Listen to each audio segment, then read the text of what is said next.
A síntese de proteína é um processo complexo na qual as células produzem proteínas a partir de moléculas de aminoácidos. Nessa apresentação, eu vou discutir se esse processo é contínuo ou intermitente.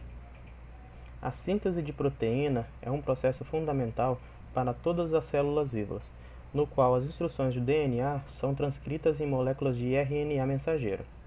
O RNA mensageiro, por sua vez, é traduzido em sequência de aminoácidos, formando cadeias que desdobram e se tornam proteínas funcionais. A visão clássica, que sustenta a síntese de proteína, ocorre de maneira contínua, com os ribossomos ligando-se ao RNA mensageiro nos polissomos e traduzindo-os em proteína. Essa é uma visão considerada que o processo é estável e ocorre em suas pausas significativas. A síntese de proteína pode ser um processo intermitente, com momentos de pausa na tradução do RNA mensageiro. Essas pausas podem ser influenciadas por fatores como a disponibilidade de aminoácidos ou a presença de sinais regulatórios no RNA mensageiro.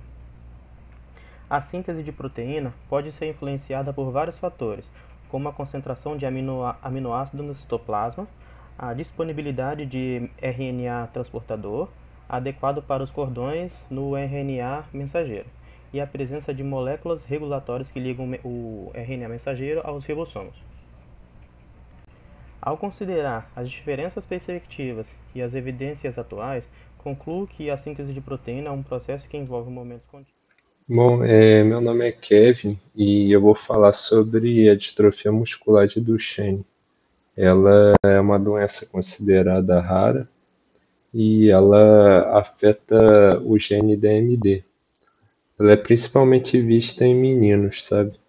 E, bom, ela é responsável. Esse gene que é afetado pela doença, ele é responsável por produzir uma proteína que é essencial para os músculos, que é a distrofina. E, bom, sem essa proteína, o músculo acaba se enfraquecendo, vai se degenerando progressivamente, ele inflama também e perde a função. No caso de extensão, flexão, ele pode perder a função dele. No caso, a região toda ali, né? E, bom, essa doença ela pode ser caracterizada pelo tamanho dos músculos que eles acabam ficando desproporcionais em relação aos outros e os sintomas dela pode ser visto primeiramente na fase inicial assim do da criança aprendendo a andar. É bem visível, pode ser a distrofia muscular de Duchenne ou outro problema, mas é bem comum que seja visto em crianças nessa fase inicial, né, do desenvolvendo o andar, né? E bom, as características principais da doença, elas se iniciam geralmente nas pernas, nas partes dos músculos inferiores, né? E muito menos na parte superior do corpo, como nos braços ou no pescoço. E pode ser visto não só no andar, mas também quando a criança senta, quando a criança tenta fazer a atividade do dia a dia, pode ser visto. E, além disso, pode causar retardo na aprendizagem, retardo mental em relação às outras crianças e tudo mais, não só a parte mais física, no caso, né? E, bom, é importante que essa doença ela seja vista o quanto antes, porque ao chegar mais ou menos nos 12 anos de idade, a criança pode ter esse músculo perdido devido a essa doença. Bom, falando sobre a mutação do DNA e sua influência na síntese de proteínas, as mudanças no material genético elas são extremamente importantes devido ao DNA conter as informações para a síntese de proteínas e algumas dessas mudanças no DNA elas vão influenciar diretamente a proteína a ser sintetizada, tendo como um resultado o surgimento de uma característica não esperada, que pode causar de mudanças físicas até as comportamentais. Como uma forma positiva dessas mutações, temos aí o aumento da atividade enzimática, onde, a partir da mutação, a eficiência de uma enzima aumentada, ela vai acelerar as reações bioquímicas essenciais para o organismo, tendo aí como exemplo uma mutação que melhora a atividade da enzima que quebra as enzimas no fígado. E além dela também, podemos dar como exemplo a resistência a doenças, que vai impedir a entrada de um vírus nas células do corpo. Os impactos negativos nessa mudança de DNA é a mudança no código genético, onde ocorrem substituições de nucleotídeos que podem codificar um aminoácido diferente, levando a uma proteína disfuncional.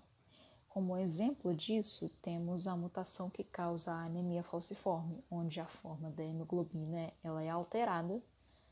Outro impacto negativo são as mudanças que podem alterar a estrutura da proteína, prejudicando a sua função. Como exemplo, a mutação que leva à fibrose cística, onde um canal de transporte de íons ele se torna defeituoso. Citamos também a interrupção da síntese proteica, onde mutações podem criar codões de parada prematuros, resultando em uma proteína truncada e não funcional. Como exemplo disso, temos a mutação que causa a distrofia muscular de Duchenne, que o nosso colega falou anteriormente, onde uma proteína essencial para a função muscular é Bom, eu sou o Pedro e eu estou aqui para falar das proteínas actina e miosina. Mais especificamente, falar sobre se essas proteínas estão expressas em quantidades iguais em todas as células do corpo. Bom, as proteínas actina e miosina não são expressas em quantidades iguais em todas as células do corpo.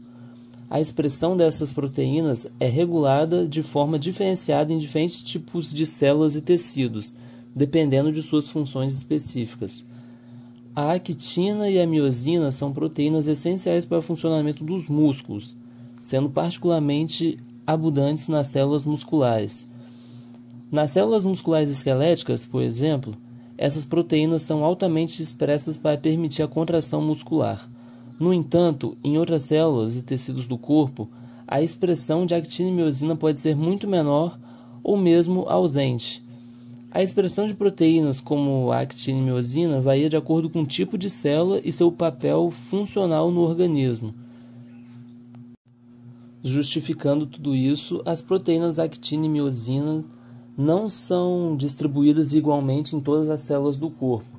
As células musculares, principalmente as musculares esqueléticas, necessitam mais dessas células para realizarem a contração e o relaxamento muscular. Vou detalhar as funções das proteínas actina e miosina nas células, principalmente nas células musculares. As proteínas actina e miosina desempenham papéis fundamentais nas células musculares, permitindo a contração e o movimento dessas células. A actina é uma proteína filamentosa que forma a estrutura básica do citoesqueleto das células musculares. Ela é responsável por fornecer suporte estrutural e manter a forma das células musculares. Além disso, a actina também desempenha um papel importante na contração muscular. Durante a contração, as moléculas de actina se ligam à miosina, formando pontes cruzadas que puxam os filamentos de actina em direção ao centro da célula. Isso encurta a célula muscular, resultando na contração muscular. A miosina, por sua vez, é uma proteína motora que interage com a actina durante a contração muscular. Ela possui uma estrutura em forma de bastão, com a cabeça globular em uma extremidade.